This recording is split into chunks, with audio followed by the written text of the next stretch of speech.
right, everybody, it is 6:30 p.m. I would like to call the regular meeting of the Rockford Area Schools Board of Education to order. It is Monday, September 21st, and we will begin with a Pledge of Allegiance. I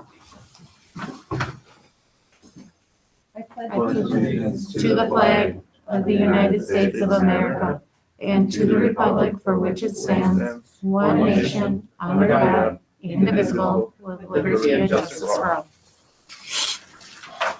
All right, welcome everyone. We will begin with board roll call. Eric Gordy. Here. Brady Anderson. Here. Beth Praska. Here. Jessica Johnson. Here. Kevin Campbell. Here. Amy Edwards is here. We have quorum of the board. We're all in the Heritage Room. In addition, we have Superintendent Dean present, and we've done a sound check, and it appears that everybody can hear us on the audio, so we're good there as well. Just board members want to turn your cameras on. And just for those that are presenting remotely, where the board members are turning your cameras on so you can see us, because that always makes it easier. All right, with that, I would take a motion to approve the agenda. Eric Gordy, I make a motion to approve the agenda. I have a first from Eric Gordy. Do I have a second? I'll second it, Jessica Johnson. A second from Jessica Johnson. Any further discussion or comment? Pending no further discussion or comments, we'll call for a vote. All in favor? Aye. Anyone opposed? All right, approval of the agenda passes. Next, we'll go into the public comment portion. And as I'm just going to read the brief statement that is in the agenda packet. The Minnesota Governor, Tim Walz, declared a state of emergency on March 13th, 2020, and moved to limit the size of public gatherings in response to the COVID-19 virus. Therefore, attendance at the public of this meeting would not be feasible due to the emergency declaration and preparations to close the school pursuant to state statute. I did receive notice from Amanda previous to this meeting, and there were no public comments that were submitted. So there are no public comments this evening. Thank you, Amanda. Next agenda item, we'll go into the consent agenda. Any further, or I would take a motion for the consent agenda. Motion to approve consent agenda as written. All right, I have a first from Brady Anderson for the consent agenda item. Do I have a second? Eric Gordy, second. I have a second from Eric Gordy. First and a second. Any further discussion? All right, pending no further discussion, I'll call for a vote. All in favor? Aye. Anyone opposed? Consent agenda passes.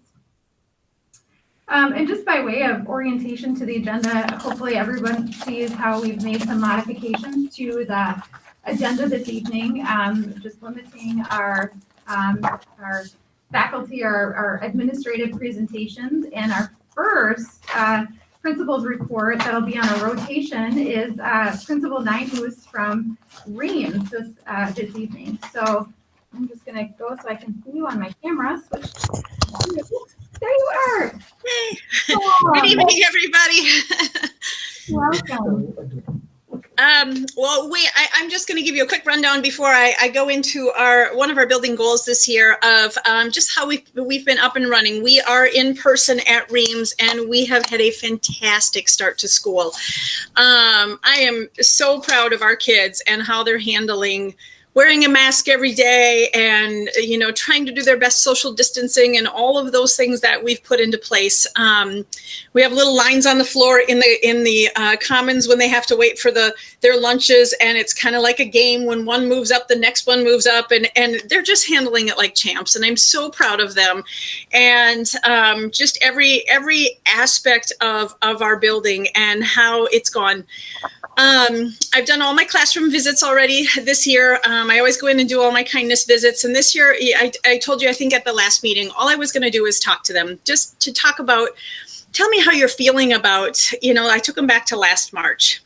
Tell me how you felt when that happened. Tell me how you felt when you knew that school was going to be closed for the rest of the year. Tell me how you're feeling about being back at school now. And we just talked, and they are very, very articulate. and it was fun for them to, just share their feelings. And I said to them, it's okay to say that, COVID makes me angry. It's okay to say that this stinks. It's okay to say that, and just give them that platform to do that. So we had some great conversations, and then we read the book, Right Now I'm Fine. Regardless of, I said, sometimes you can go down that rabbit hole of, I'm worried that my mom's going to get sick. I'm worried my teacher is going to get sick. I'm worried but right now I'm sitting in Mrs. So-and-so's class and I'm fine. And so we read the book called Right Now I'm Fine. And so it was very appropriate for kindergarten as well as all the way up to 4th grade.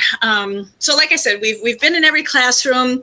Probably our biggest challenge this year has been, or the thing that I think that we worried about the most, was the parent pick up and drop off. Parents are not coming into the building right now. We're running it like the airport. And honestly, we had preschool for the first day today, and we are still at 3:12. The last car pulled out at 3:12 today. So when the kids get out at 3 o'clock, that's pretty good. We're pretty excited about that. So we try to shave little seconds off every day, but it is all hands on deck. And I'm really, really proud of my staff, who's really stepped up, and just everybody helps in the morning and in the evening, at the end of the school day. So I would say the biggest challenge that I've run into, I have a long-term kindergarten sub position that has been very, very tricky to fill. We put the ad out there. We've interviewed, we've called candidates. We've had one accept and then pull out. I've contacted colleges and universities. The staff has been great about, putting people in front of me. We had a long-term sub 2nd grade position. I hired for 3rd grade. I called every single one of those candidates who we did not take. And some people have put it on the Nextdoor app. Boy, I'm just batting zero. So I know this is a public meeting, and if anybody knows a fantastic candidate, send them my way. Because like I said, I want to be fair to kids. More than anything, I want to be fair to kids. And, the kindergarten team has been fantastic and really stepped up to help who, has been in that classroom to sub. But like I said, I want to be fair to kids, and I want to be fair to our teacher who's on leave. So that's my biggest challenge to date. And out of entire COVID and everything we're dealing with, like I said, I'm super, super proud of my kids, and I'm super proud of my staff. So with that said, I'm going to move on to my report. One of the things that we've been working on, and this should not be new information to you because we've shared this before, is we were identified 2 years ago for through our North Star report to basically because we received Title I funding, we've been identified to receive some extra support. And so we've been working with the Regional Centers of Excellence, and we've been assigned 3 fine young ladies to help us. We've been identified in the area of EL and special education in reading and in math, and to really try and close that achievement gap. And so I'll take you back a little bit. We started by kind of deploying that North Star team. We made several trips to the MDE. We really doubled down on press, and then we started some EL training. And then we did a needs assessment and really talked to our staff about what do you need and what are you looking for. And most people said, I really would like some more training in how to better address our EL students and really help them to get the most out of the classroom. And so, like I said, we've been working with these ladies from the Regional Centers of Excellence, and as we moved forward, then we hired an additional EL teacher.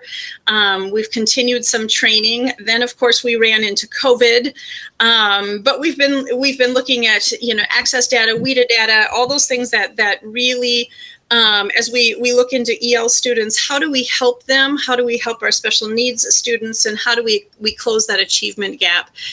So it's something that we're working really hard on. I think the thing that's going to run into us that's going to be a little bit tricky this year is that we don't have MCA data from last year, and we took fast tested. The kids have fast tested this fall, but we hadn't had any fast testing since last winter.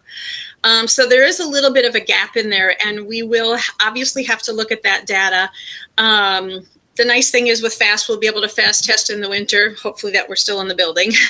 But that's going to be just a little bit tricky without our MCA data because it is another data point. But we will continue to review that data and like I said, work with these ladies. We're doing strategies such as Talk, Read, Talk, Write, which is a strategy where the students do a turn and talk and they talk about the subject. They read a little bit. They could read together. They could partner read.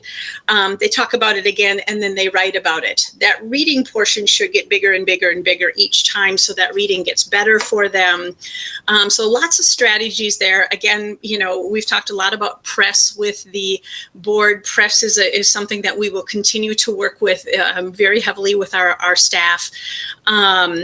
And moving forward. So like I said, that's kind of an ongoing goal, but we haven't talked about it in a while, and it's not something that I wanted you to think we put on the shelf. Yes, COVID has overtaken our lives a little bit, but this is something that we will still continue to address and still continue to work on. And I think it was said best that we are really assisting our students to move from being included to belonging. They're not just included in the classroom, they actually belong and they really are a part of that class. So that's my report. And like I said, we've had a great start to the school year, and we need to hopefully get all the little idiosyncrasies out of the way of just, how we run the school day and then start pushing up our sleeves and focusing back on our goals and things like that. So. Thank you, thank you, thank you. Any board members have a question at this time? Great. No? I have a question. Sure. Yep. Right, Ready? right. Yep. With the Principal Nyhus, with the North Star program, does that result in like a written plan? I mean, it sounds like there's a lot of great consultation going on with the experts from the state. Is there like a written North Star plan that we submit that's reviewed that has metrics tied to it? How is it kind of structured? It's kind of ebbed and flowed over the year. Like I said, we started where they sent us to the MDE, and they really, wanted us to start with the plans and lay it all out. And then it became more of a consultation of, like I said, we had these consultants, which we have 3 ladies that are joining us, and one of them has a real strong background in EL. One has a real strong background in math, and so they're really working with our staff. And yes, we do go through annually just paperwork and reports that we structure, and what are we looking at, and how are we working towards that goal. So cool. So with regards to that plan, would you say that we're on track, off track, on track, but a few hiccups? How would you say overall we're performing against the plan? I would say we're as on track as we can. I know that when we work with our ladies, they're very pleased with where we're at. They're very pleased with our staff. They've come in and done some staff presentations, and it's really fun for them to come because they say your staff is so hungry for this, and they're really excited to receive this training, which they say we don't always run into. I think the hiccup, of course, is COVID, and I think the hiccup is the potential hiccup in data and just the fact that we haven't been in the building for 6 months. So, and that doesn't mean that we haven't been working with our students, but as you know, it's very different. So, yep, we're going to do everything we can to get back on track and keep that freight train moving.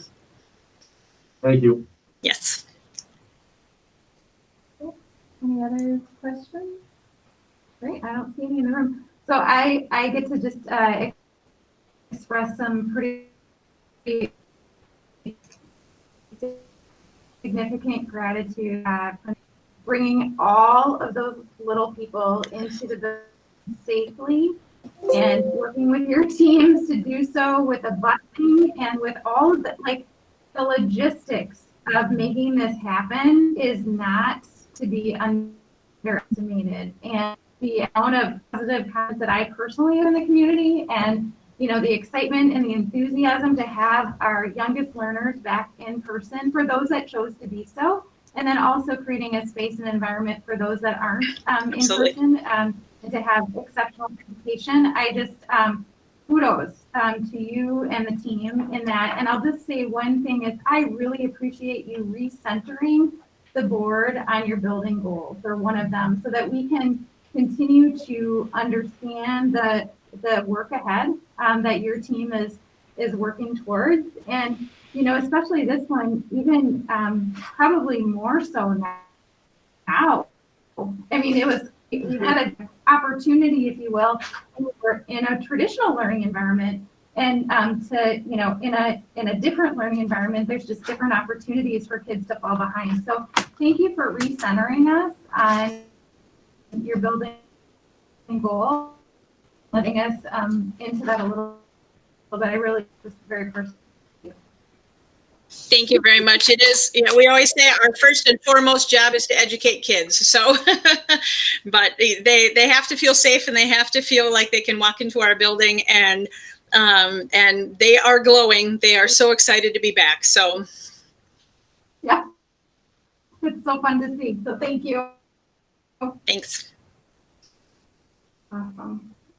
Yeah, good. So our next agenda item, Director of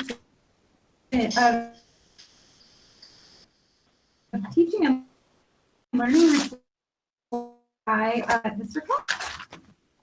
Hi, can everybody hear me okay? All right, Amanda, are you going to run the show? Absolutely. Thank you. All right. Sure. She's driving the presentation for me tonight. Thank you very much. All right.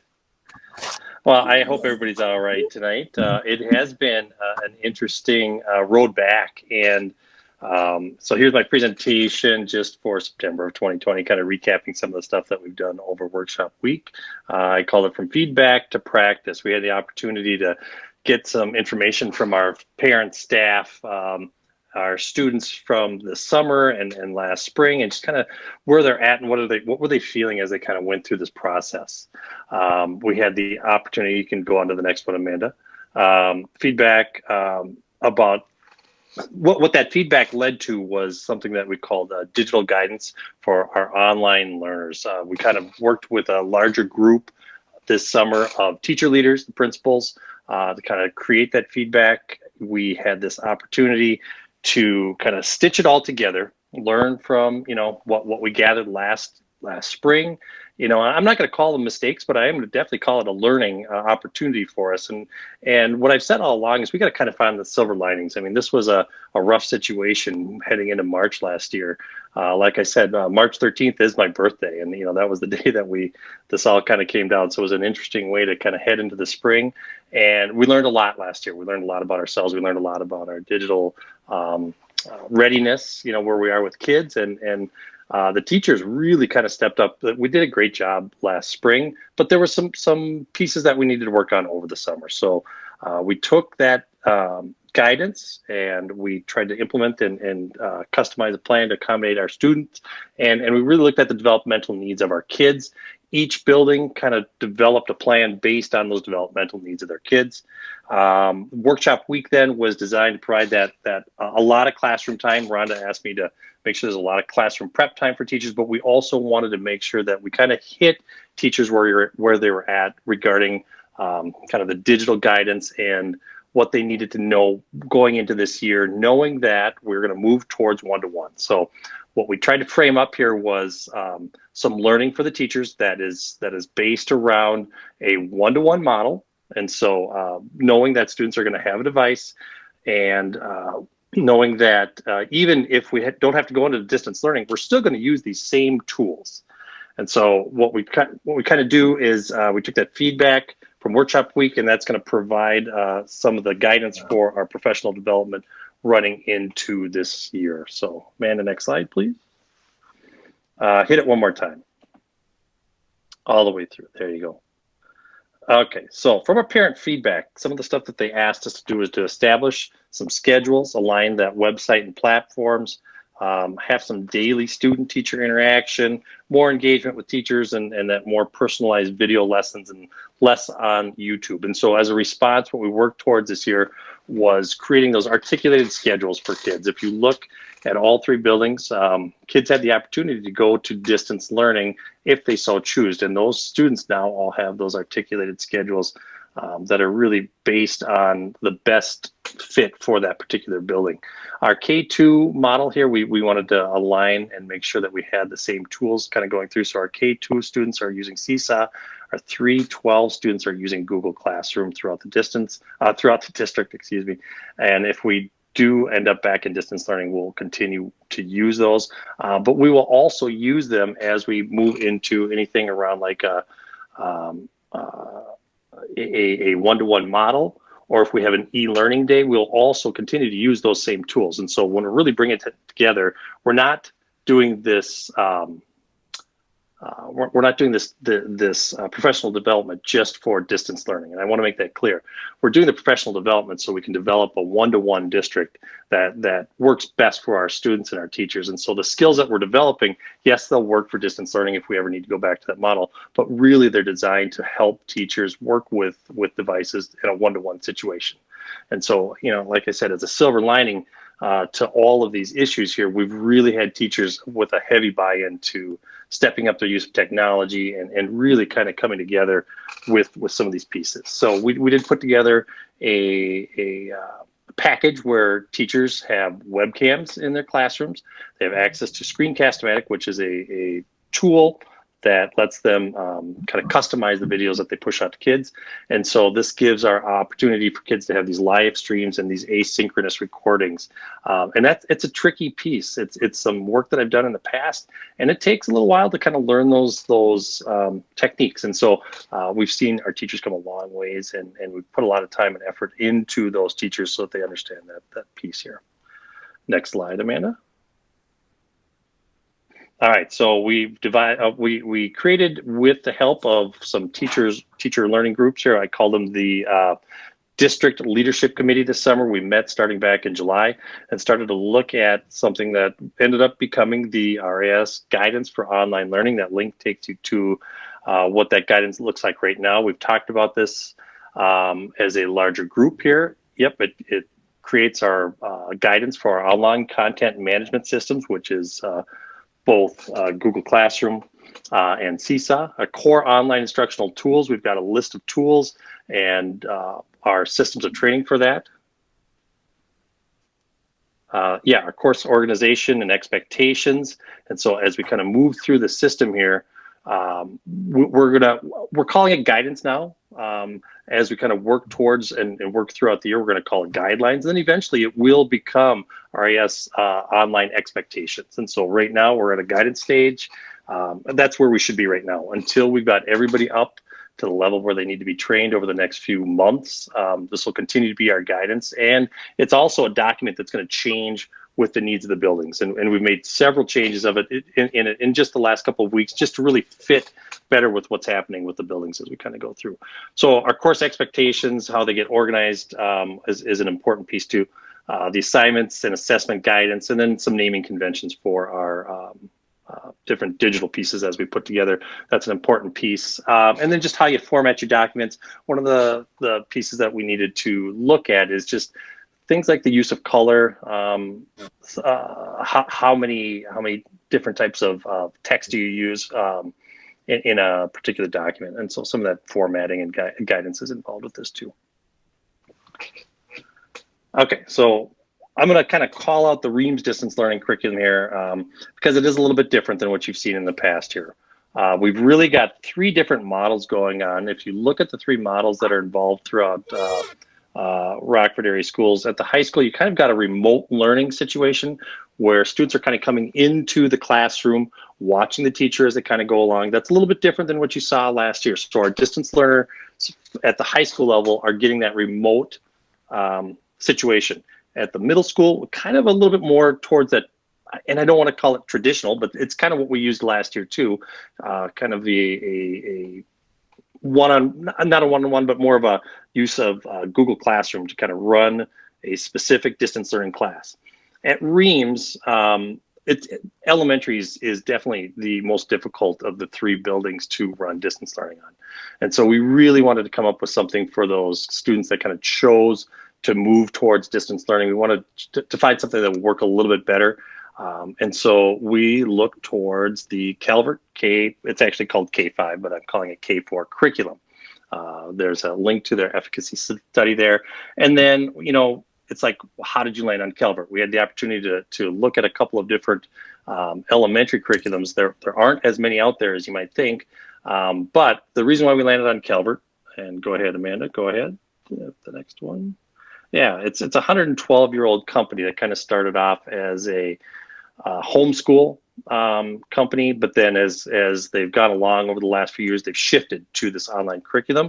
It's got a good student-centered approach. I liked what I saw regarding that student-centered approach. That actually they are project-based learning, PBL, and that's one of the pieces that I pushed last year during the pandemic, as I talked to teachers about using maybe a project-based approach. Next one, please. Okay, they're aligned directly with the Minnesota standards. That's obviously an important piece, and there's a project-based platform that gives students voice and choice in how they go about working with it. It's designed to build some academic skills, and really, when you think about it from a distance, what we're trying to do is get these kids building those academic skills. One thing that is a little bit different and away from our guidance a bit is that we did keep the 3rd and 4th graders in Seesaw.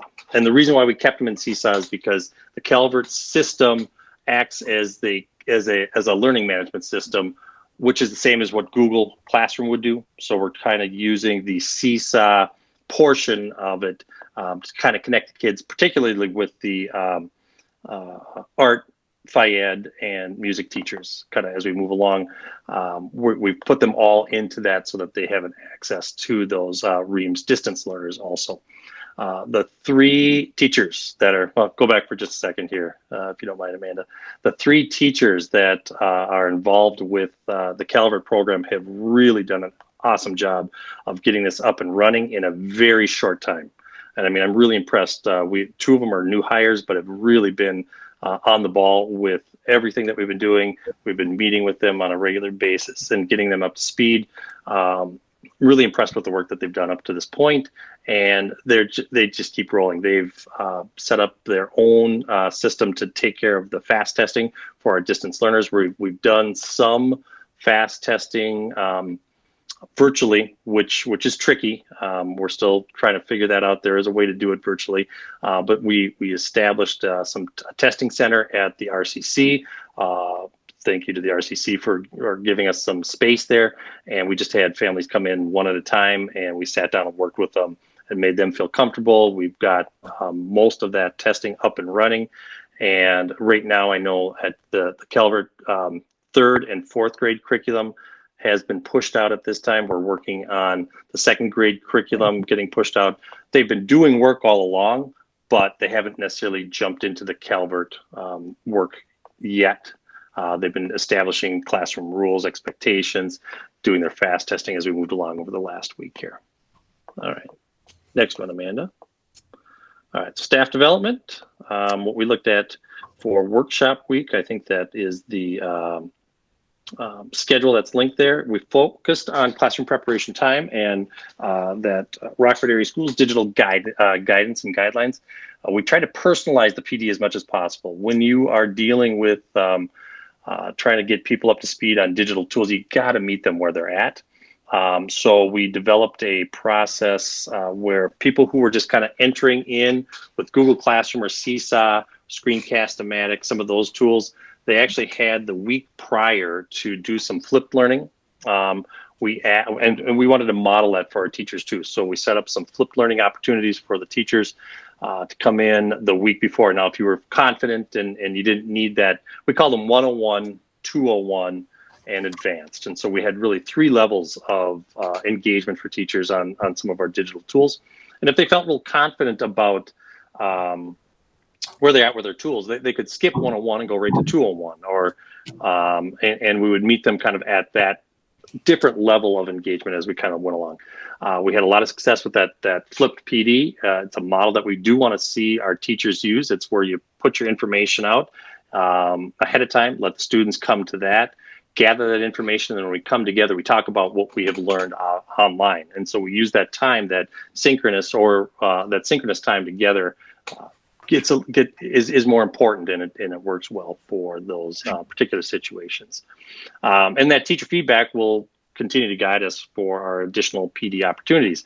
And here's some examples of some of that teacher feedback that we got right after workshop week here. So our staff, did you have adequate time for classroom prep? 77% of our respondents said, yeah, they did. 22% said no, and that top no response was for 4 additional hours. And I just really like that. I like that. Best response was, quite frankly, there's never enough time.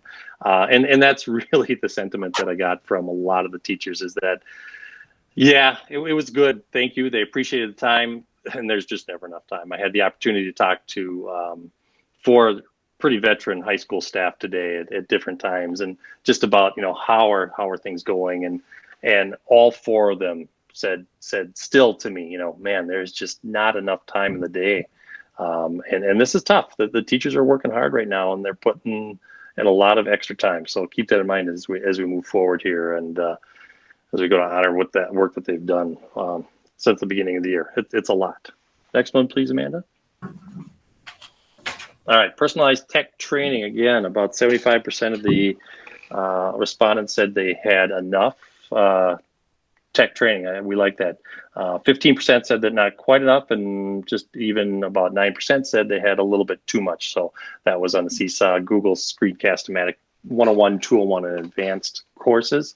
The advanced courses, just so that you know, were kind of brought together. So if you felt comfortable with those, it was an opportunity to bring people together and really talk about what techniques are they using and what are they going to push out to kids for the year. It was more of a round table than necessarily a training, but it was a good opportunity to kind of share what you knew and kind of share our learning as we kind of move through.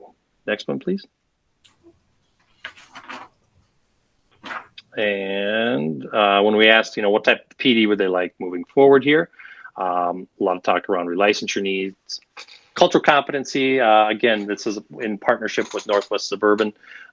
We've got a lot of opportunities with them coming up. They've done a nice job of putting together a package of online training opportunities for teachers as we move forward. And we didn't really talk about this a lot last year at the end of the year, but one of the things that did happen is that, oh, sorry, Jessica, I'm getting a little feedback there. That's okay. I got it down here. That's okay.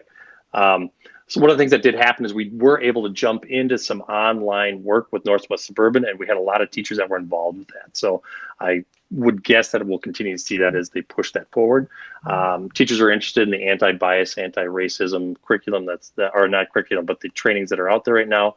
And there was still a lot of technology, Chromebook, app-specific training requests, and then distance learning techniques and demos, which I kind of want to call them one-to-one. I mean, what they're asking for obviously is immediate needs, but for our long-term needs, it's about going one-to-one. It's about using these techniques, and we'll continue to demonstrate those learning techniques as we kind of move forward.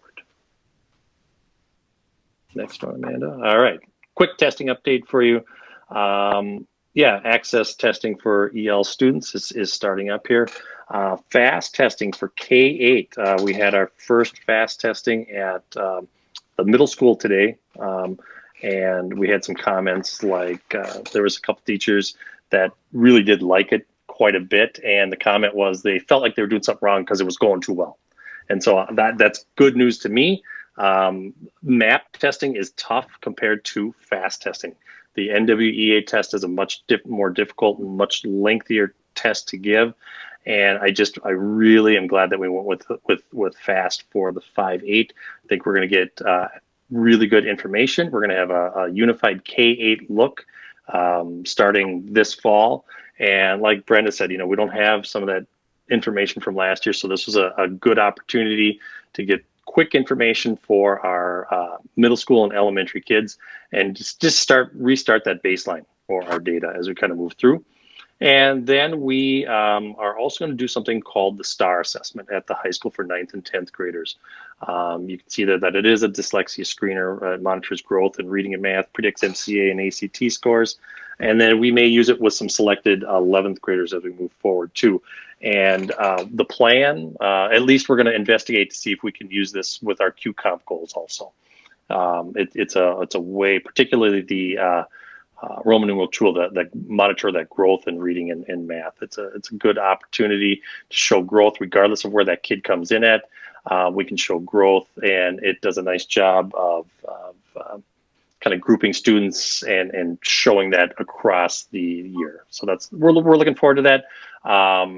That is going to get put into place here, I want to say in the next week and a half to 2 weeks. We'll turn on that pretty quick, and we'll have that up and running for those high school kids. And they're planning on doing that in the rocket block at the high school. It's a long enough time that they should be able to get through those tests in probably one sitting. So we're looking forward to them taking care of that. Is there anything else, Amanda? I think that's it as far as I recall. Yeah, that's it. Well, thank you so much. I'm just going to look across my boardroom to see if anyone has a question. Jessica has a question. My question, actually, I have a few questions. It's regarding the distance learning curriculum at Reems. And being that we allowed families to opt into distance learning for like first quarter, and if we have students that are in that distance learning group and then they choose to come back second quarter, how are we assessing to see what the kids have missed, being that they're using a different curriculum than what's being used in the classroom? How are we going to make sure that we're not missing any very key foundational skills that are developed? Just having experience in primary, there are some very key foundational skills taught, especially in that fall area. Well, and throughout the school year, obviously, but I'm just thinking perspective, like right now, currently, what's our plan to make sure that those kids don't miss out on some very key foundational skills? Yeah, all three of those teachers are joining the PLCs. And so all three of them are meeting with those different PLCs, at least one of the grade levels, because as you know, we've got a K1 and a 3-4, and then a second grade teacher. And so they are joining those PLCs, they're engaged in those conversations. And so they know what those classroom teachers are also looking at as they kind of go through. The Calvert curriculum itself is a complete curriculum. I'm pretty I didn't doubt that at all. It's just, how do you feel long enough to know that this curriculum is different from this curriculum in the order that they do things. So my concern is. No, okay. I got you exactly. Now that you said order too, we've talked about that at length actually with them, and they are trying to stay in order. And we've talked about Rockfordizing the curriculum. No, that's a good point. And they talked extensively about how are we going to align with what it is that we do in the regular classroom. So they are consciously aware of what those classroom teachers are doing, and then they are working on that order as we go through. That is a good question. Yeah. All right. That was just one of my big and answers other questions that I had. Like if a kid ends up having to be quarantined for 14 days, are they going into that distance learning, or is their current teacher continuing to work with them? Because that was a concern if they weren't aligned, but if they're aligned, then I could see that still working. So yeah. So we're still moving along with that too. Okay. Yeah. That alignment is an important piece though. Yep. Hi, Kevin. Hi, Beth.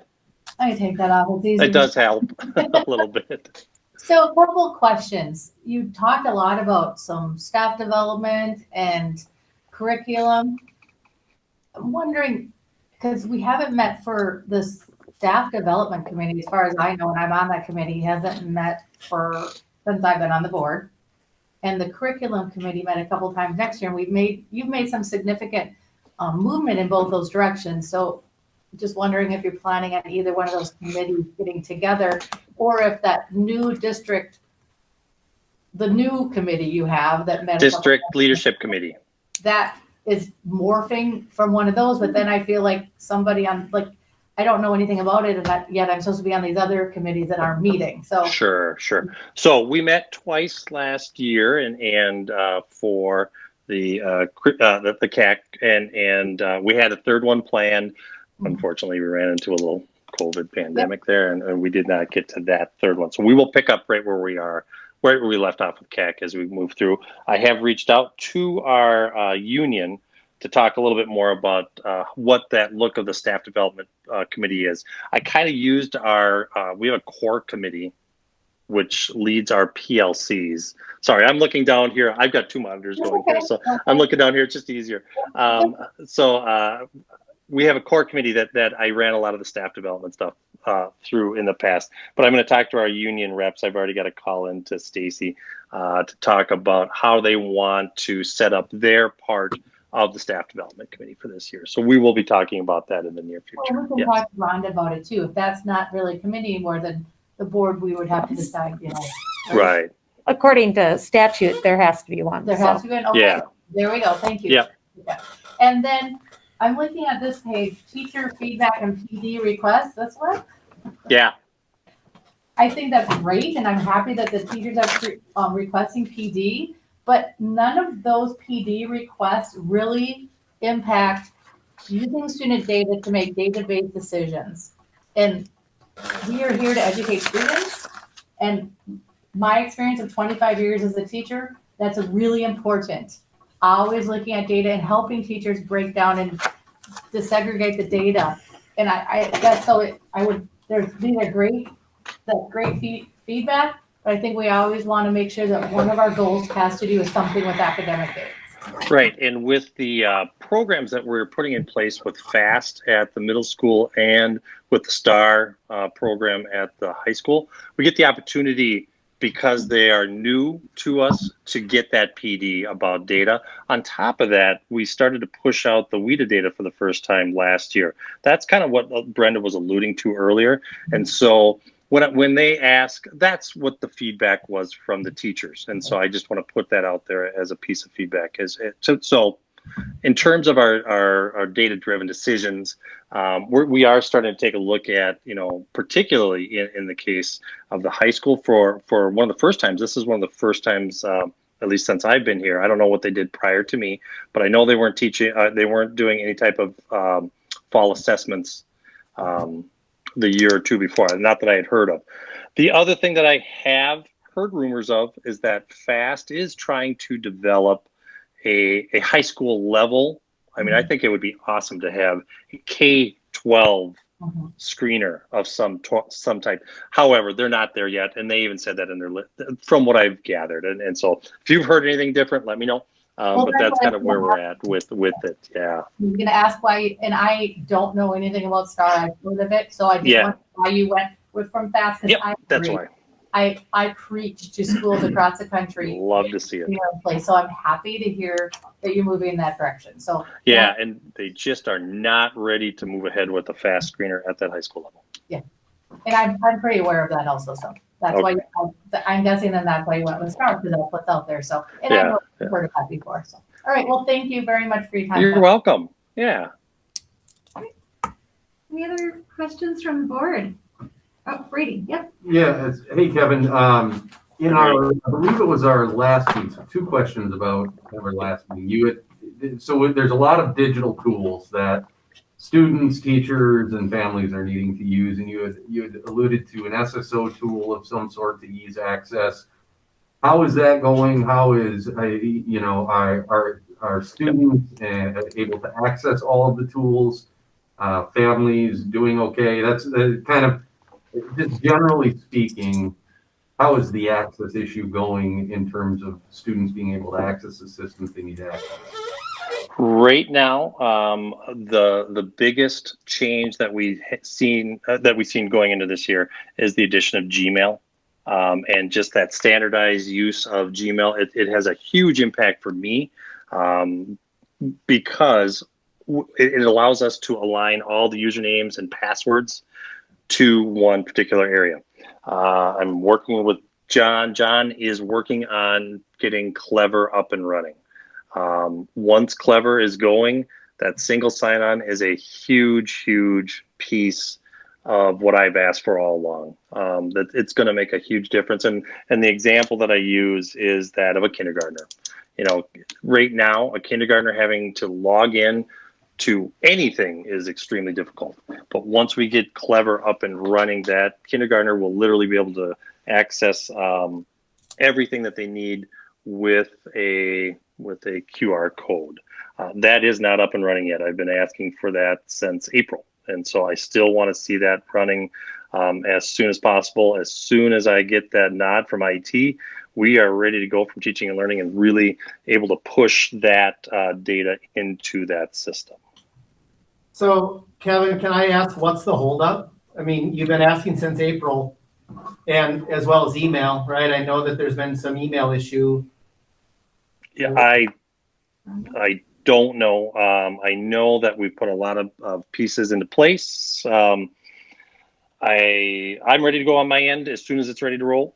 So that's kind of where it's at. I know that there has been some, like you said, some email issues that have held things up. So I can't speak to that directly. I really can't. So, thank you, Chair. A hot mic. There you go. You just mute. Yeah. Okay. So, sorry about that.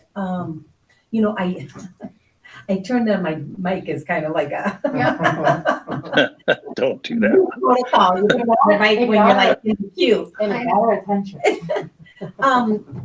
One of the it's difficult for Kevin to answer that question because it's technology, and John Engel is scheduled to present to the board next month, and so hopefully we'll be able to answer that question, and hopefully the answer is it's already done.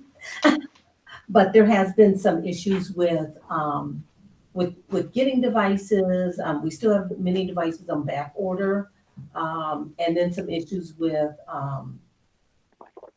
I'm going to say re-imaging and not having that technical background either, but imaging the computers to be able to run the Clever program. And again, I'm not the best person to try to explain it to somebody else. But I can tell you that it is something that we're going to continue to work on, and John will be providing a full report. Great. Good question. Any other? It's a really good question, but I didn't think Kevin was Yeah, when he was in said, a position to answer the yeah, question. when he said he was ready, them in the district is ready and the vendor's not, but there's things, I guess. I got one more then. Okay. Quick one. I think it may already have been answered, but in our last meeting, as a board, we collectively decided not to add the 2.5s for the distance learning program. How did the elementary subsequently reorganize to deliver the equitable? Sure, I can answer that question. We actually have 3 distance learning teachers, and yes, you're absolutely right. I came to the board last month hoping to hire 2.5 teachers, but we did some reorganization, if you will, of our current staffing, and we were able to, due to enrollment, collapse a kindergarten section, and that we knew even before last month's board meeting that we would be able to do that, given the numbers in kindergarten. But based on the decision of the board at the last board meeting, or the discussion, I should say, because it wasn't really an action item, we took your lead and collapsed that second grade section. And then the third position was an FTE that we had at the high school that was never filled, and that was an industrial tech position.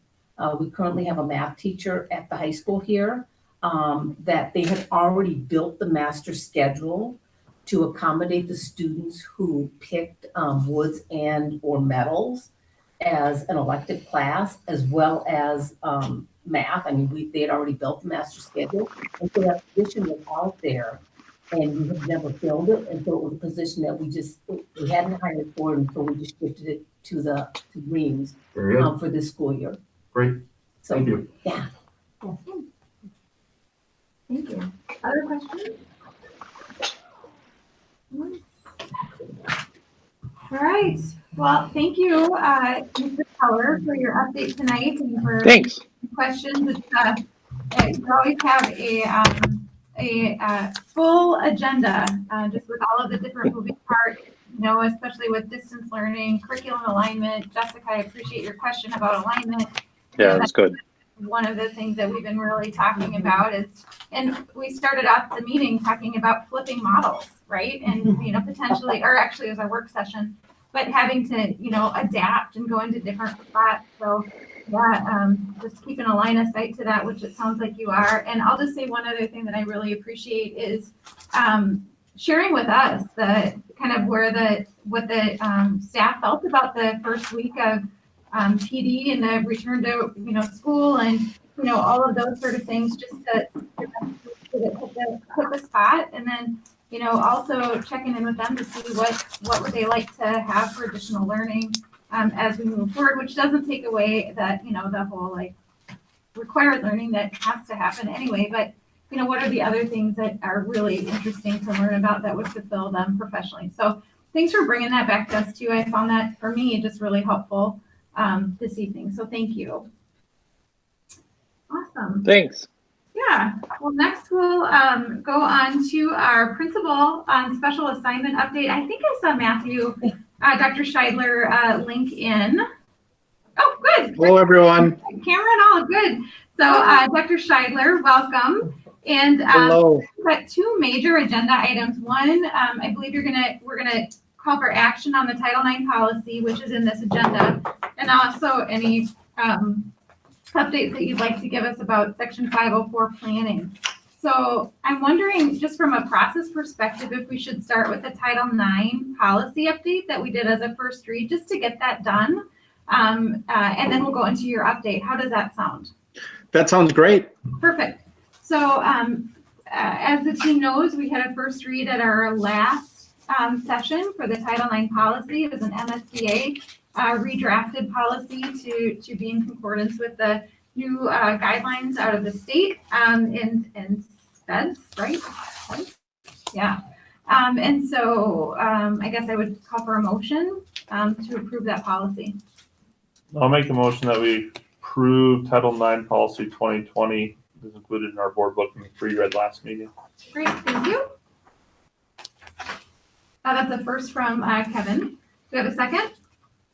I'll second. Wonderful. We got a second from Beth. I have a first and a second. Any further discussion? Great. No further discussion. I'll call for a vote. All in favor? Aye. Anyone opposed? Great. Policy passes. So now we know exactly what we're talking about, Dr. Scheidler. So that's done. Fantastic. I'll turn it over to you. Thank you. Well, as the freshly minted Title IX coordinator, and now we have the policy in place, and we'll work internally. There's several aspects. I just want to mention just a few of the questions that K-12 districts, are focusing on as it comes down to Title IX. And it's, do we have an identified Title IX coordinator? And that is me at the moment. Is the Title IX coordinator and their contact information identified on the district website? Now that we've have this policy set in place, we'll work forward to make not just my information, but also the policy and procedures available. And we'll be working internally as an administrative team to outline who's going to take on each role and then to get them to the appropriate trainings. That's something Rhonda and I have been in constant contact on. The second item that I wanted to speak about is really our Section 504 plans. And that has just been in a year of change for all of us. As we, adjust, just how you said, Chair Edwards, how everyone's adjusting to hybrid models or face-to-face or full distance. And we have folks in our district that are doing all three. I'm also really thankful and grateful for this opportunity to dive into Section 504s. The conversations I've had with families, with staff, I have just been blown away. And I just want to take one moment here. We had a presentation from the Epilepsy Foundation at Reems. I believe it was last week. And I'm sorry, it was the Thursday of the first week of school. So we're talking, we just started. And this was in 4th grade, and the way that the teachers and the students, now the presentation itself was about 25 minutes. The students asked questions for 35 minutes, and they were so respectful. There was not one interruption. There was not one, anyone really stepping anywhere you didn't want them to step in terms of their questions. I mean, they were really, really thinking deeply about it, and I just want to share that to the Reems staff, to those 4th grade teachers for all their assistance, and those students. Oh my goodness, it really was inspiring. So that's one aspect. As Section 504 plans, and I know I included it in my board cover sheet, it's just very clearly stating that the Section 504 coordinator, in the past, it's been the counselors. And we all know our counselors have just been inundated with so much work pre-COVID. Now you talk about during COVID, last spring, and all those adjustments. And now you talk about this year, I'm partnering with those counselors and gaining their insight. They have been fantastic in helping me in this new role as the District 504 Plan Coordinator, because I'm now working with students and families at all 3 grade levels. And that's a first for me. I'm just really, really grateful for how helpful that counseling team has been, and for all the hard work they put into creating our protocols. I mean, this is, it's a well-oiled machine, so to speak, and I'm just continuing that on, or doing my best to continue that legacy. So as you see in my Section 504 plan updates, for each building, I am now listed as the 504 coordinator, and the alternate coordinator is now the principal. So it is really all at that administrative level, and we will ensure that at each Section 504 plan meeting, we will have at least one administrator. I can tell you I've been actively involved in all 3 buildings, and it's just been great to work with those teachers, to work with those administrators, and of course the students and the parents and the family members. Just wanted to see if there's any questions I could answer for you or from you. Anyone have any questions? No, I don't. I'm seeing a no. Not at this point in time. I think everybody, this is new and you're walking the path. And so I think we all look forward to continuing to walk that path along with you. So thanks for the update tonight, and as far as the structure and everything that you're planning to do. And I think we'll look forward to, just like I said, walking the path and continuing to learn more as the year goes on. Okay, thank you very much. And thank you. Have a great night, everyone. Yeah, Matthew, I'll say one other thing too, and just thank you for the humble approach, and just really learning and being a part of it with the kids and the families. And one thing you said that I appreciated is being able to see it across, like I think about it in my world as a continuum, but you said it all 3 buildings, so you could see a whole family, as one individual, and that's a pretty powerful to be too. So thank you for that. Well, thank you very much. All right. I appreciate it. Looking forward to hearing more. All right. Thank you. Have a good night. All right. Good night, everyone. All right. Next, we are on to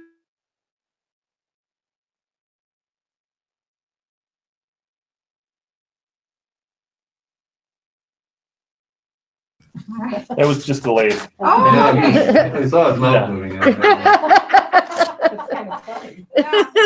Thank you, Matthew. Thank you. All right. So next we'll go on to fiscal responsibility. Agenda item 7A is an action item. It's a resolution of acknowledgement of contributions and donations, fully presented to us in our board packet. You will see, I believe that the school put out a pretty significant call to the community for support in masks. And there is an unbelievable number of donations that I believe occurred. Is that correct, Superintendent Dean? That I mean, is that's- correct. Yeah, so again, It's been amazing. Even tonight, I received some in the boardroom here. oh, wow. So it's been awesome. And Wow. it is kind of fun to allow the kids to kind of pick and have a mass that kind of shows a little bit of personality. So I thank the community for really providing that resource for our kids. That's awesome. And again, you know, I think we talk about this every month and, you know, there's such a community support and such a community connection. And this is one where many different people could lend their talents and skills in order to serve an immediate community need. So that's pretty cool. So anyway, with that, I would take a motion to accept these donations. Eric Gordy, I'll make a motion to accept the contributions as listed. Thank you, Mr. Gordy. Could I have a second? Second? All right, thank you, Mr. Anderson. And this is any further discussion? No. All right, this is a resolution by roll call. So I will start with Beth Kraska. Aye. Jessica Johnson. Aye. Reedy Anderson. Aye. Aye.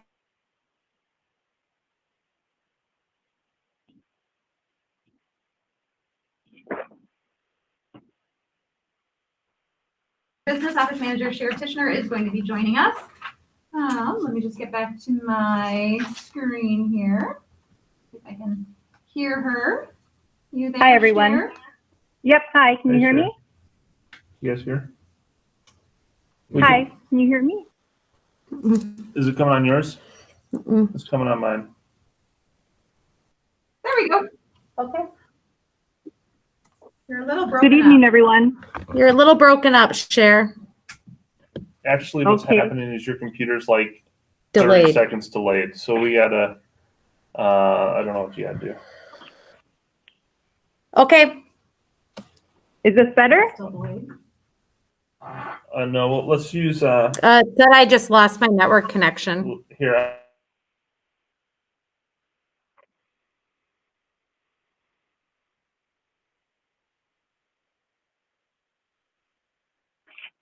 Public, I'll go here.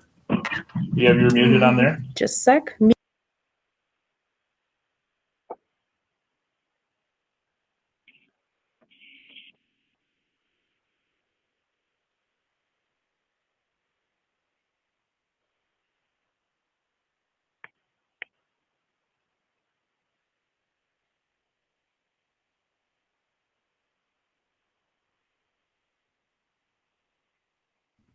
Are you there?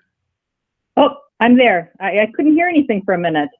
All right, let's see. We can't hear you yet. Let's turn this puppy on. This is fun, guys. Think about what students and teachers have to go through in the classroom when this happens. Have you used some of that 400,000 for bandwidth? Actually, we have an update on that. It's a good update. We'll make that another item then. Let's see here. I'm back in, my connection's restored. I see you. Cher, can you say something again? Yes, hi. Can you hear me? There we There we go. go. All right. Okay. Okay, I could hear everybody. I could hear you guys, but apparently you couldn't hear me. No, we just had a little bit of technical difficulty in the boardroom where Jessica's been the main presenter of audio and her computer froze. So we just had to do a quick switch over to Kevin's computer for audio, and I think we're now set. So with that, All I'll right. present your agenda item. Thank you. Welcome, Chair. Well, thank you. Good evening, everyone. So I am here to present our annual preliminary levy certification that we do every year. It's for our taxes that we base our levy on. Our school boards need to approve this, and it has to be sent to the county auditor's office every year by September 30th. And then there's a form that I need to also submit to MDE by October 7th every year. Every year we recommend the maximum amount, and that we can readjust it. Right now it's just the preliminary one, but if the board wanted to readjust it later on, we could do that. And the final levy for the year is in December when I present my truth and taxation report. So if you go and look at the actual levy figures after the cover letter, it tells you in the far right-hand side is our proposed maximum levy for 2020, pay 2021. So this is actually certified in the fall of 2020, and taxes collected in 2021, and the school receives the funds in fiscal year 21-22. It pretty much stays even over the last 3 years. It went up by about 85,000. So the amount that we are proposing as a preliminary levy is 7.9 million. And this is an action item, so it does need to be approved tonight. Any questions?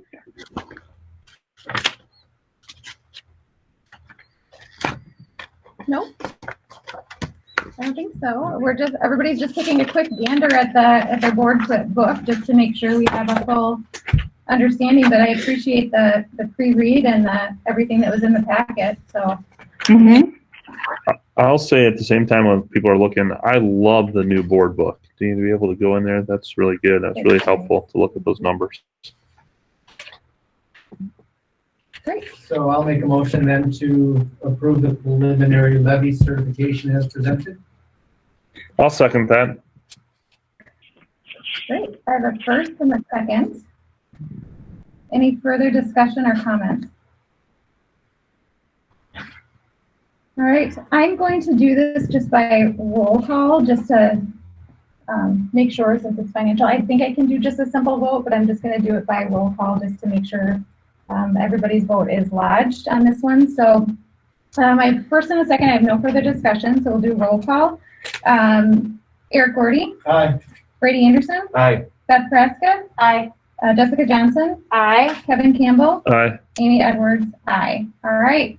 Chair, your preliminary levy certification, as you recommended to the board, has passed.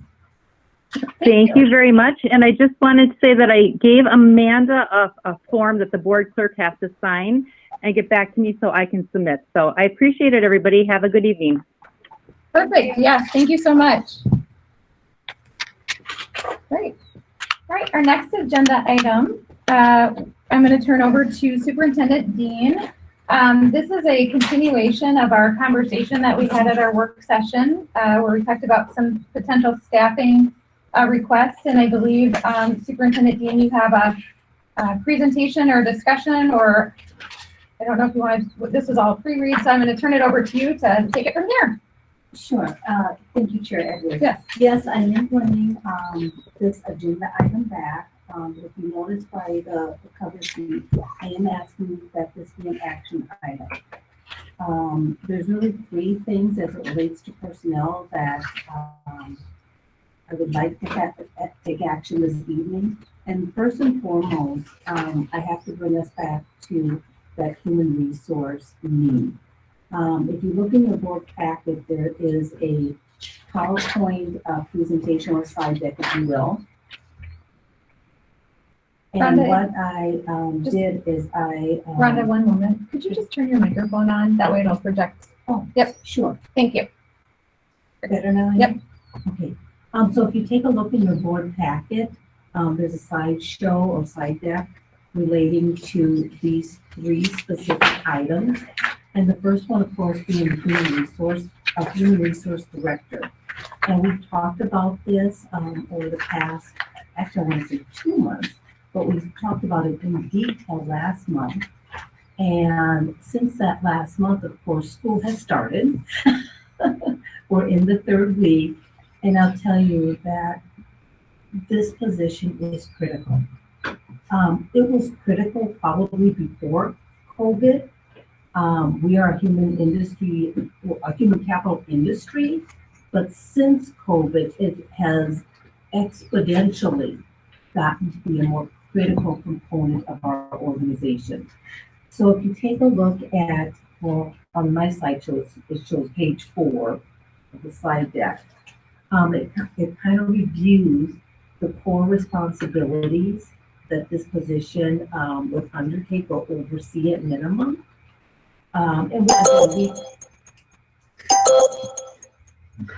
Notifications, sorry. we've talked about these core responsibilities in terms of onboarding and benefits and leave of absences. With COVID right now, actually, even this month, if you were to look back in your board packet, the consent agenda items, and if you look at those 2 pages, each one of those actions were quite labor intensive in terms of managing the process that was associated with each one of those moves, whether it's a hire, a resignation, a leave of absence, a lane change, and then of course with COVID now, things related to sick leave, and do I use it? Do I have to use it? Quarantine, how long? I mean, there's just so much.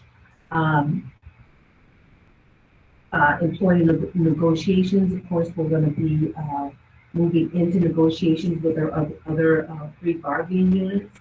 But this is an area, and I'm hearing it's not just education, but because we're so labor intensive, it's just the intensity of it has really shown itself over the past 6 months for sure.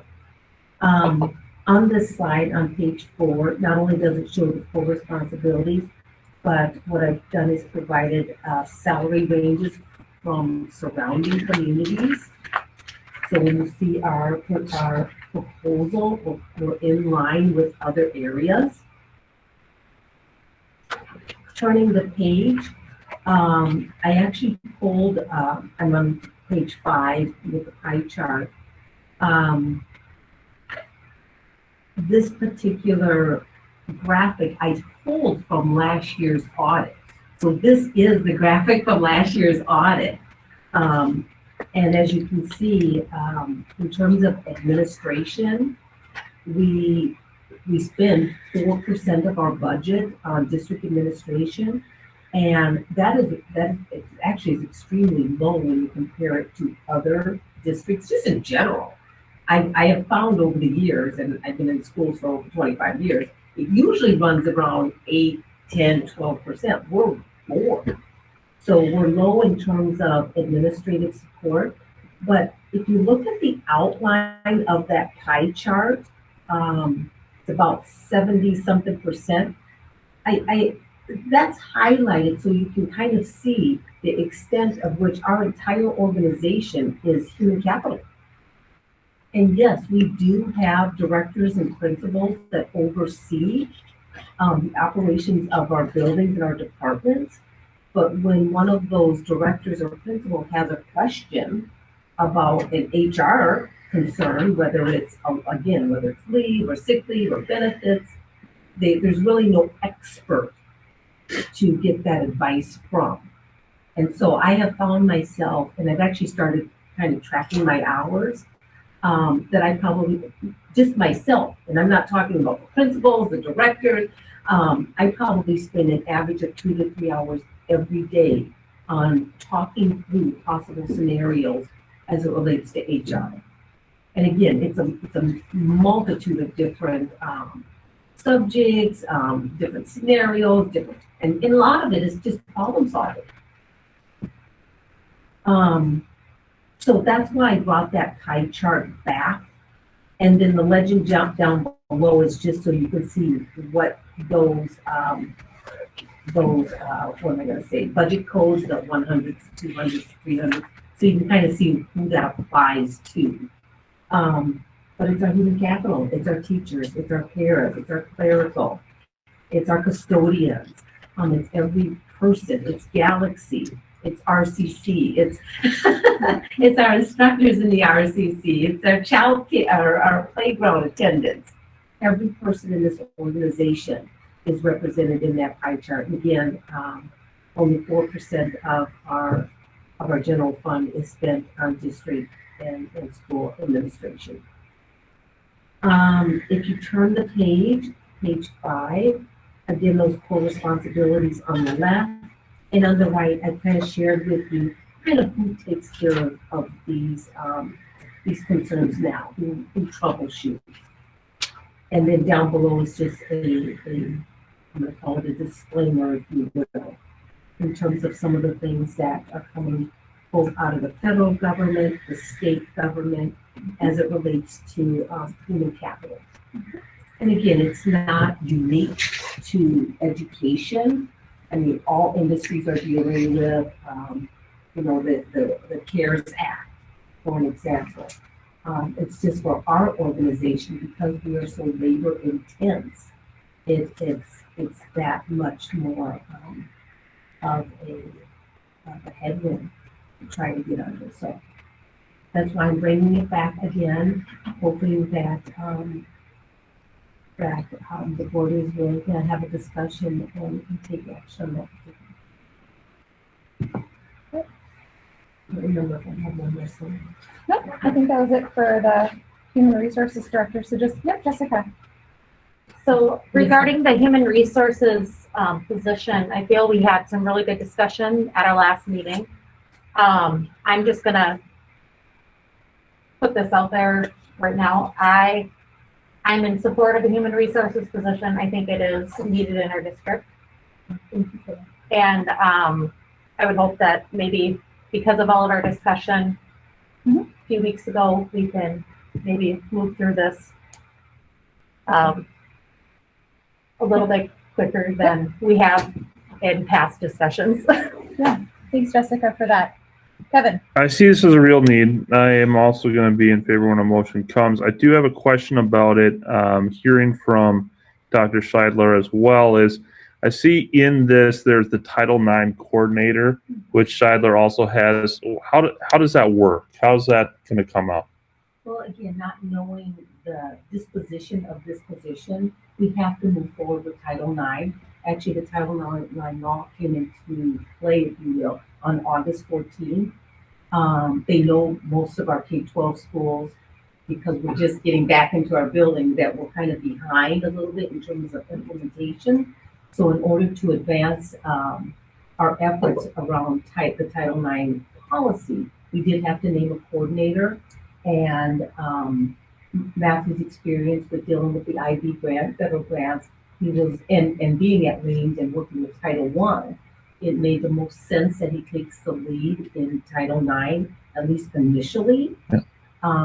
Again, not knowing the disposition of this position, but I could see that now shifting to the human resource coordinator, or at least that director. There's several roles of that, of the new policy, but really looking at maybe there's another place, but I could see that person actually taking over that role as the central coordinator. Thank you for asking that question. Rhonda, Superintendent Dean, you listed a number of a range of salaries. What is the target that you're targeting for this particular position? Sure, that was in the original job description from At the top of the page. And we were hoping to mirror what Annandale did 2 years ago, as a matter of fact. So for them, it's a new position, also 2 years. And so just taking their lead in terms of what the market rate is, if you will. And Annandale's, about our size, so it's a similar size district. So we're hoping to attract somebody in that same salary range. So do you see it on there? Yeah, I do. Thank you. I think an important point that is just the broader group and whoever's listening to the meeting, in the who takes care of this now section, there is a section that says attorneys and contracting services. And we had discussed some of those costs being offset by this HR director. Do you see a significant portion in reduction of external spend with this hire? So it's not a total net new spend to the district? It's absolutely not a net new spending. We actually reach out to our attorney probably more than definitely more than I'm comfortable with. So that for sure. And then given their involvement with negotiations, even just this last year with teacher negotiations, that will be a significant cost savings, knowing that this school year we have 3 bargaining units to negotiate with. So just those two will be a significant savings on that side of the equation. Great. And I think the last question I have is, do you, and it wasn't listed really in the core responsibilities, but we talked about earlier, one of the challenges of hiring. In this case, it was a long-term sub at the elementary school. Would an HR director be involved in helping to establish, standardized hiring processes, supporting principals, in people that manage their buildings, or do you see that as a function of the building managers or the principals? I see it, especially in our district, because we are small and we kind of lean on each other. I see this person, this human resource director, helping with all of the above. Okay, Absolutely. great. Thank you. If for nothing else, as a consultation Mhm. or to receive guidance or direction. Great, thank you. Thank you for asking. Great, Eric. So if you recall from previous meetings, when we look at our ledger, Mhm. for the next couple of years, our fund balance is above where we need to be. I think after 3 years, so year 4 and 5 is where we start to really figure out what our needs are, right? And our levy runs out. So obviously, when that runs out, in that drawdown, because it obviously will affect our fund balance. We will have to be very mindful going forward about other allocations of money if this does go through. So necessity, I mean, the superintendent is telling us yes. So I'll just say, right now, today, next year, we have the money to support this position. Just needed to say that. Thank you. Thank Eric. Appreciate that. All right. Any other, so I guess just from a point of just how the board wants to process, we have 3 kind of meaty, 3 topics within this. One, we've talked about the HR position. Do we feel like we just want to do the vote right now and move on? All right, good. So I would offer up if somebody wants to put a motion on the floor regarding the HR director. I'll make the motion to approve the HR director position. All right, I have a first. Jessica. Yep, first from Jessica Johnson. Do I have a second? I'll second. I have a second from Beth Praska. All right, I have a first and a second. Any further comment or discussion? Nope. Awesome. All right, I will call for a vote. All in favor? Aye. Anyone opposed?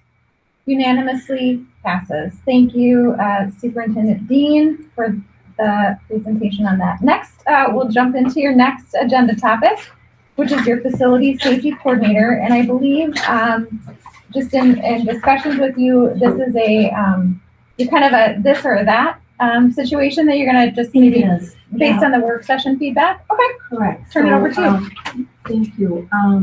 So the second position, yes, is related to our custodians. And we talked about this also last month. There has been, again, a significantly greater need. And again, not just for COVID, because we can do some things in terms of temporary things to get us through the next few months, maybe 6 months, might be into next year as it relates to COVID. But in addition to that, there's really a need to increase the custodial staff by 1 custodian.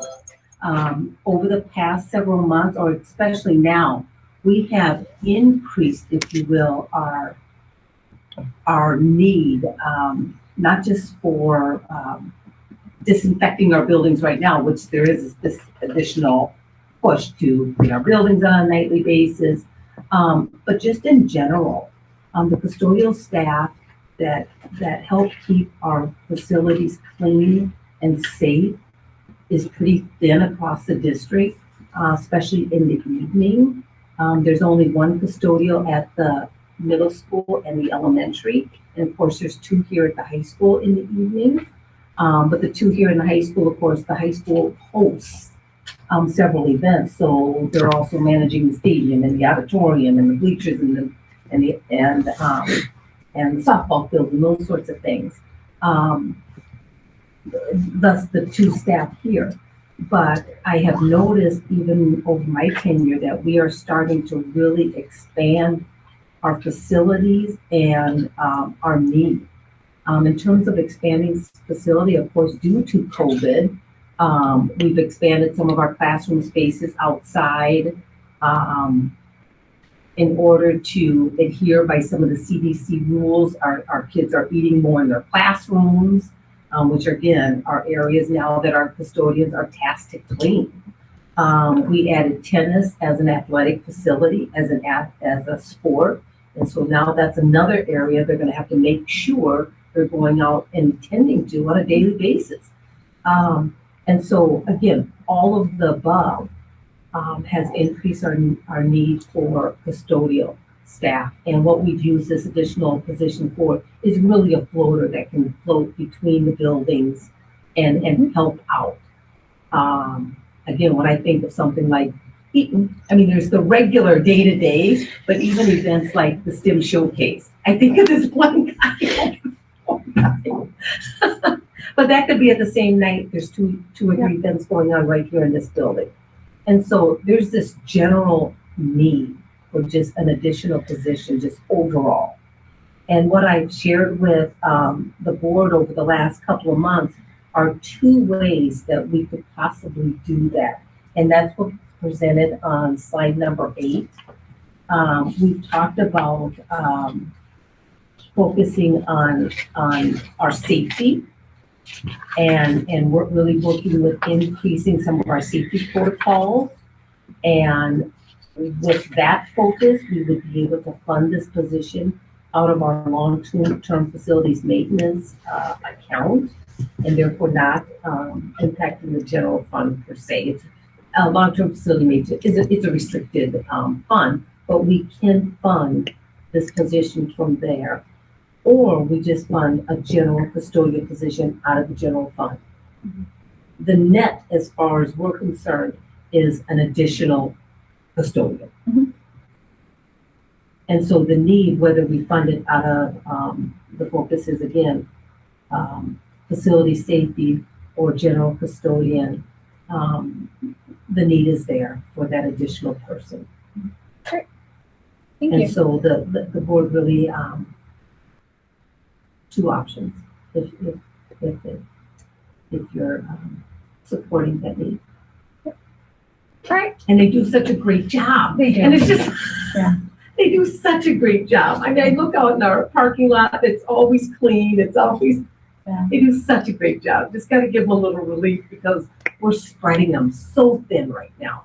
Yeah. So thin. Yeah. So with that being said, I mean, I'll just say where my gut is right now, and then I open it up to the board to continue that discussion. But if what I'm hearing from you, Superintendent Dean, is that there's a very practical need to do the cleaning and to provide resource and relief to our frontline custodial staff, then I do feel like that's where our dollars need to be invested into that day-to-day cleaning and all of that. So that's where my gut is saying. And so I understand that they come from 2 different funds and all of those. So I'll look to Mr. Gordy for some counsel on that from a treasury perspective. But just based on what you're saying right now in this moment, and with the fact that we just hired an HR, well, we didn't hire, but we approved an HR director. So I do wonder if some of these safety-related tasks in partnership with our director of building and grounds could maybe even, help to get that safety stuff put together. And some of the things that we talked about in our work session, right? So, Yes. So I think that's where if there's a significant need for full-time custodial support, like to me, that's where what we should be authorizing the hire for, but that's my thought. But I'll turn it over to the board for continued discussion because I know it's different pools and different funds. Eric, do you have a comment on that? So we have $66,000 for a safety coordinator. Are we looking at adding a custodial at what rate? Do we know? It wasn't on our list at all. That was in our last packet. Yeah, From what I it was in remember. last week's board packet. So It would be at the same. So it'll be the same position as what the position change we're talking about after this as well. So we have a job description change coming up on the Correct. agenda. Correct. Right? Are we saying it's that same position, we're looking to hire another person Correct, at that spot. correct. Okay. Thank So at the you, thank last, you for letting me come along with you. yep, so, and I completely understand the need, and I brought this up at the boards, or at the work session as well. I mean, yes, you know, the safety and security of our staff and students is important, and that comes with cleaning. I know we're starting to contract out some of these additional services as well. And I brought that up at the last board meeting about what it would be to be one staff member from our district in each building, and then contract to backfill the rest of those positions. And that didn't go anywhere. I mean, so a thing, but I mean, yes, it's important for us. I mean, we're spread thin. Jim gave us the amount of square feet our people are cleaning a day, right? Things that don't get done. You know, we shared stories of people putting their own trash out because they don't have time to cover their runs, right? One sick person in the building doesn't get cleaned in this time and age. That can't happen. Just my thoughts. So I'll just leave it at that. Oh, I can go. Yep. Amy, I echo what you said, and I feel that our immediate need is that custodial position. So I just wanted to get that out there. Yep, Beth. And yeah, I echo that too, and I'm just thinking, we already had on the table that we approved moving forward an HR person, and some of this, I'm not saying the HR person would have to be really good in knowing safety issues, but they might be kind of the umbrella that would know where we think we need to go in that direction. And so I'm thinking that it might be preemptive to move in that direction until we get an HR person in and can kind of really help us see where the needs are. And then, but I do know that we need, I'm hearing about the custodian. So, point of clarity on just procedural stuff. So before us, we have a, the board can say yes or no to either position. Like, we got to approve it. This is a new position either way we go. And then it'd be say yes to one of them or no to one, and no to the other is what we're doing, right? So do you see, You just have to make a motion for one of the other, for one of them. And then the other one doesn't. and then just, we don't bring it up? No, if you don't make a motion, you have to worry about it. Gotcha. So I will make a motion that we approve this custodian maintenance ground security position, which is, what's that? Along with the job description. Yeah, well, I don't know if we're going to do the job description separately. Let's do that separate, also in case there's any questions for Ron on that. I am using those titles though, because that's what Mr. Gordy clarified, that would be the second position. So that would be my motion. Okay, I have a first on the floor, and that's to approve a custodial position. I'll second. The second's from Mr. Gordy. Any further discussions? And I should say that's a facility, or that's the, sorry. It does say custodian, then it had the Maintenance and three. ground security. Yep, Yeah. okay, we're good. I have a first and a second. Any further discussion? So one point, Rhonda, is any of the, since there's such focus on cleanliness and COVID reaction, I guess, no better words to say, does any of the CARES or other money? I mean, obviously that helps for this year. Okay. Very good. And who knows what happens next year? Right. Okay. So this would be, that's a really great question. So this would be authorized kind of COVID related monies, if there's monies left over, you know, from some of the CARES or some of the, like, these sort of roles for cleaning, we can sometimes use those dollars. That's what we're asking. This year. Through the end of this year. Well, there's some more. There's CARES in the, Some through this year and some through the fiscal remainder. year. Yep. Gotcha. Thank you. And we've used some of it for technology. So I mean, it's a matter of how much is left of it, but yes, that's a really great question there. Yep. Well, just to be clear, this is a position that we're hoping to, it's a brand new position. Okay, Yep. but in addition to this, We are using, to your point there, a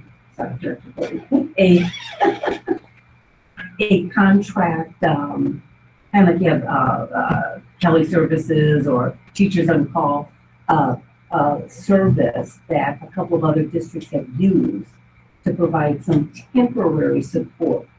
That, yes, that would be COVID related.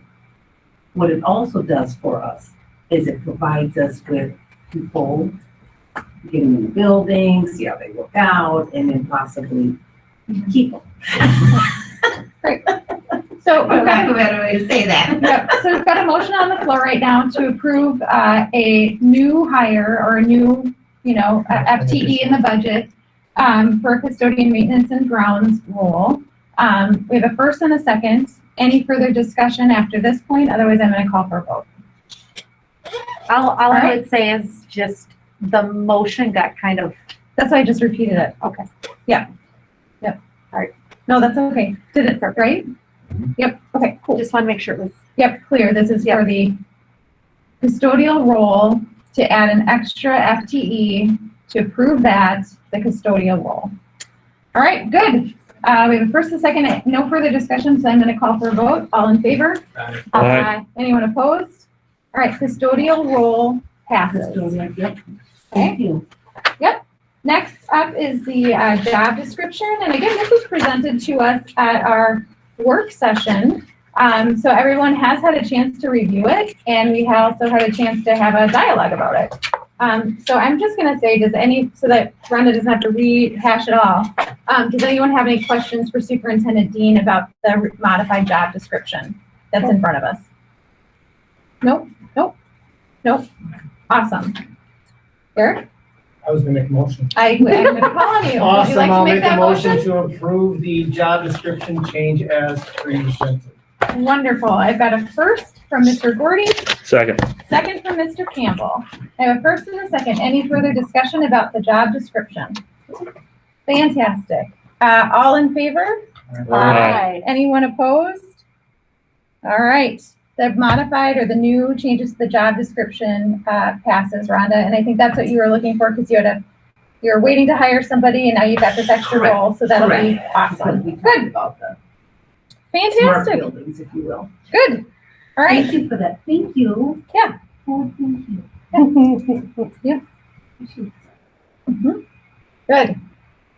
All right. Next, so if there's any staff that are still on the phone, certainly people can stay or they can go. We're at the board superintendent updates and announcements, which is just us talking about our committee assignments and those sort of things. So there should be no reason that we would need to call upon any of the administrative team yet tonight. So with that, you can go. It is 8:08. I'll just say that. So that's fantastic for those of you that were with us this evening. So I'm just going to start by maybe start with you, Mr. Gordy. Any updates? Yes, let's see. September 1, the Welcome Back workshop opening meeting. Was able to dial in, listen on. That was great. 9/16, we had a Northwest Suburban meeting. Some interesting to-dos, looking at our Northwest Suburban numbers. Our numbers are interesting. We're in and I'll just go by levels, we're in the 80s at the elementary school for Northwest Suburban. We're at 114 at the middle school, and we're at 92 at the high school. So,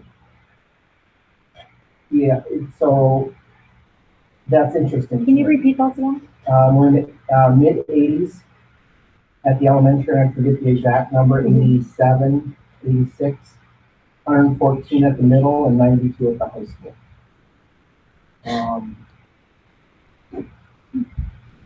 So some of that may be based on new people not wanting to come in for, to the elementary levels or something because of uncertainty. The numbers were low. That was interesting. So Historically, has it been like that, Eric? No. They've been you can see the numbers progressed and I look back as well, and pretty much the grade levels have progressed as a cohort nicely. So yeah, that's a thing.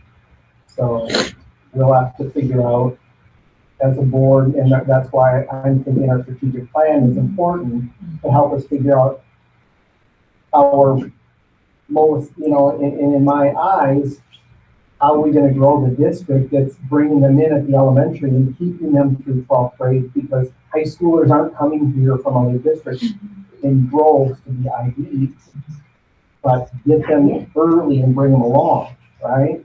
And that's in my brain. So I think that's how our strategic plan may help us. Hey, Eric, do you remember what, and maybe this is what Kevin just asked, but what was our elementary at last year? Do you remember? I don't have that number. No, that's okay. I can look back too. Yeah. It's good to see our high school have some numbers. And those are, We didn't have that before. the retention of kids that would have been. Yeah, right. And we wouldn't have known because we didn't capture those numbers at all. So, those children were just trying to get here on their own. Right. So yes, our numbers at the high school, and there's the middle school, the 8th grade and the 12th grade are a very similar number, but the 7th grade is a big number. Oh, wow. So, but it was a thing. So, and then on the 17th, let's do on a strategic plan from MSBA, as I alluded to earlier. Cool. Good. Anything? Nope. All right. Brady, how about you?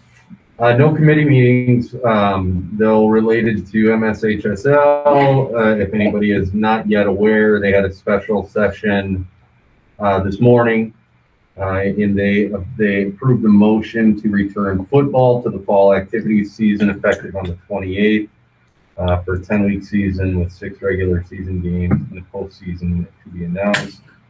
And they also approved the motion to return volleyball to the fall activities season with an 11-week season starting on the 20th. So it will be interesting, I think, to see that, because of the number of people that picked up sports normally they don't play, and now those are coming back. It'll be interesting to see what that does to those numbers, because we have so many multi-sport people.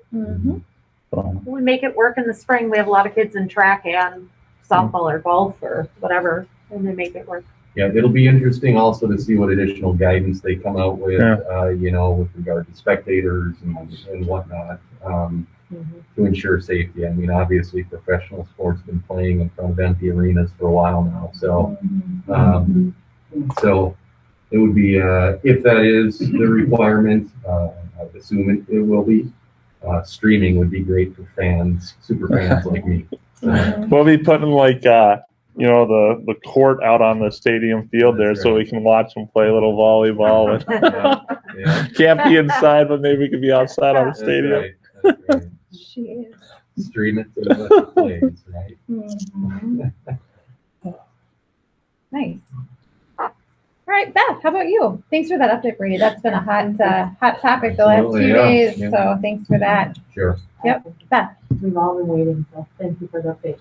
I had a virtual team meeting with Ron in attendance on Friday. It was nice to get back together in that platform. And the speaker, and maybe Ron, you can fill it in with me, Alan Page and somebody else. They're moving towards some language in the, okay, I'm gonna let Ron take over. It was Alan Page, Justice Page, and the president of the Federal Reserve. Oh, wow. And they're looking to advance a legislative platform with creating language where the state is responsible for funding, if you will, students who are not achieving at grade levels. Because right now, of course, that's coming, we talked about it earlier. It's fallen to us, of course. But this new language would actually hold the state responsible for the achievement gap more than they are being held responsible now. And how that looks is in funding. So, yeah, that was very interesting. So it sounds like that would be a ballot, like a vote, right? It would go through the state legislature, yes.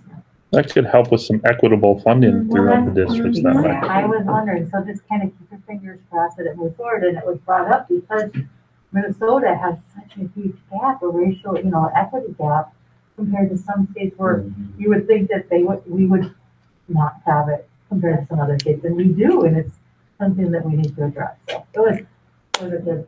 And just one more comment, it wasn't, it's a model that a couple of other states have used. Florida was the one I remember, and it's been successful. Oh, nice. And so, yeah, the meeting was just talking about their journey and their interactions with some of the stakeholders in this. Yeah, and the interesting thing to follow after Florida, it certainly would make it Minnesota, but what I've noticed coming out of Florida then is a lot of innovation. To me, like, oh my gosh, now we have to do this. So then they're very innovative, and they're kind of a leader in educational innovation in a lot of different realms. And so that makes me excited, like then maybe Minnesota, could go on that journey. So that was really, I liked that. And that was, that's the one, besides the welcome back. Just one other thing to add, and there is pushback. And it's pushback from Minnesota. And there's a sense that if this were to advance, that it would undermine the unions and the private and move us towards privatization of education. And there's some fear behind that. And so lots of discussion. I have a feeling we're going to hear a lot more about it in the next legislative session. But I think a lot of the idea, the reasoning for it is to reach the population that's underserved right now. They really don't have a voice. And to hold it up to a statute where it is our obligation. We all know it, like that's what we feel, but it's not written down anymore. Well, I think their point is we've known it for decades and we still haven't. So it's time to change something. And when Justice Page speaks, you listen. Oh, you do. Right? Just like that too. We spoke at one of our MSBA conferences. Great. Jessica, thank you, Beth. That was great. Thank you. In August, I attended the Masico monthly meeting. And actually, I did pop in to their welcome back virtual meeting as well the following week. I attended the Rockford schools welcome back as well. It was nicely done. And board work session, of course, in August. Was hoping to make the C1, wasn't able to. So thank you, Beth, for the update on that. And I think that's about it. Thank you. One thing about Masico, I'm so impressed and so thankful that we are part of this cooperative. They're incredible. I look at how difficult it is for general education under the current circumstances, and then being part of Masico and the students that they serve and the needs of the students that they serve, and meeting those needs under the current circumstances. And I feel Masico has done an absolutely outstanding job of meeting the needs of the students in our district and the cooperatives districts. It's been incredible, and I hear that from the other board members in our meetings talking about what they hear from their community and how Masico has been serving them. It's been incredible, absolutely incredible to be a part of that, to hear such positive things. So we are very fortunate in Rockford to be part of Masico. Thank you, Jessica. Kevin. we did some planning of these meetings, and then I went to AMSD meeting, which is fun because it's far on the other side of town, except it's virtual, so it's a lot easier. And they actually had a political statistician on, talking just about some of the upcoming election stuff, how COVID kind of works in there, how a bunch of different things kind of work in. It was just fun to hear, and how quickly things change, right? So one of the pieces was about Ed Minnesota and going back to school. And it's like, well, obviously this information is now outdated because of the stuff, and just moves quickly. So it was fun to kind of hear different thoughts about different places and how our state's even kind of divided, and rural versus, metro, and Rockford's kind of a weird retro kind of thing. But it's been interesting to just kind of hear that on a ground scale, and no, Rockford's not just dealing with we're a Rockford bubble, but we're not all that different, and it's from some other small towns with driving-in features. So, yeah. All right, you're up. Good. I think our calendar is about the same there, Mr. Campbell. Yeah. So I attended the AMSD, so I'm not going to belabor what Kevin just said about that update. And then just the agenda preps and different things like that with Superintendent Bean. So that is what I got for this month. Rhonda, I'm going to turn it over to you. Any updates of Sure. note? Well, so I thank you for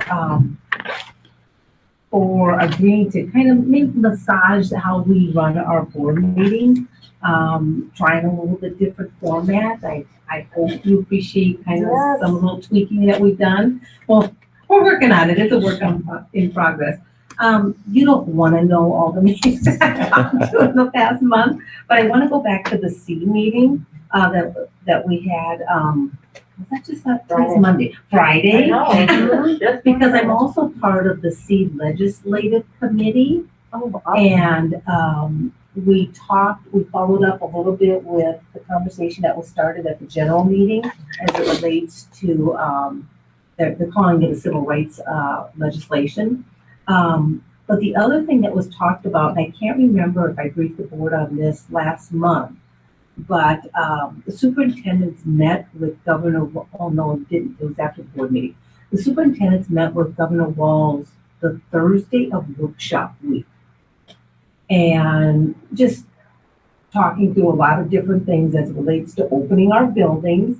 But one of the things that we asked as it relates to school funding is, you know that we are funded based on our enrollment numbers on October 1. And what we've asked the governor is if he would be willing to allow us to use last year's October 1 numbers to hold districts harmless. And he entertained that.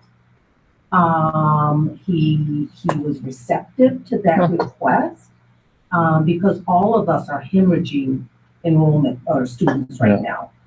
Families choosing to do homeschooling, choosing to have neighborhood schools, choosing to, send kids up to grandma's and they can still, be wherever. But all districts are losing enrollment. There's kids going, of course, to private, charter schools, but really having that ask to hold us, again, funding us this year based on last year, October 1 numbers. And so again, he was interested. And it came up today again in that C Legislative Committee meeting, as that was going to be one of our short-term goals, is to try to, poke the bear on that possibility, which would help us all out tremendously because even now it's still very fluid. So we'll see where that goes. Nice. Good. Any other updates? Great. Jessica, did you want? Yep, go ahead. I wanted to just bring up, we talked about how we updated kind of the format of our board meeting and stuff, and I've been on the website, and I know that our website needs some updating, and something I thought of was our board site. Making sure that we have our school email addresses and not just board@rockford.k12.mn for each of our addresses, that we actually have like Eric Gordy The individual addresses? but then also hoping for each of us to maybe think about doing a board profile and having that available to our community, just so people know each of us, have the opportunity to know a little bit about each of us. Like next term or something. Like next term. Jeez. Wow. Maybe by January. Oh, waving goodbye. Oh, no, I think by next month. I would like it. I actually would like, my original was like by next month, if we could get a form together, maybe I can work with Amanda and put a form together. Everybody could just kind of, That's a great idea. maybe even a Google form. Everybody could just fill out and get it to Amanda, and it could just go out there. Because if you did a template, then we can all kind of. Because it'd be really easy. I mean, you can put our current committee's already on there, but just a little blurb about you. Great idea. With a picture too? Picture would be great. All right. Thanks for bringing that up. Good idea. By October, Kevin. Good idea. That's our clerk right there, our communications person on the board. Thank you, Jessica. You're welcome. All right. Good. We're at the end. All right. We have concluded the board business, with the exception of, I do need to, sorry, it's not on my upcoming meetings. I just want to make sure we document that. Hold on, I got to go back to my board book. Monday, October 19th. All right. Monday, and we don't have a work session before? Oh, we should have a work session in there. Another date. Yeah, that should be in there. Yep. That is October 5th, I would think. Let me look. October 5th is a work session, so that should be in there. Great. Do we need to do anything for that? Okay. Nope, just that's usually in our board updates and announcements. It just wasn't line item. Monday, October 5th. So next, so 9 a.m. Sorry, I skipped that. I just got so excited to go into board committee updates. So I totally skipped that, the announcement of the meeting of the Board of Education, the 19th. And then, as Jessica described, the work session, we'll just make sure that we get that reflected in the minutes and posted. Great. And Amanda's confirmed that is correct. Yep. October 5th. Perfect. Wonderful. All right, with that, we have now officially concluded all of the board business for the evening. It is 8:27 p.m. and I would accept a motion to adjourn. I'll make that motion. I have a first from Jessica Johnson. Second from Eric Gordy. I have a first and a second. Any further discussion? Pending no further discussion, all in favor? Aye. Aye. Anyone opposed? All right, we are adjourned. It is 8:28 p.m.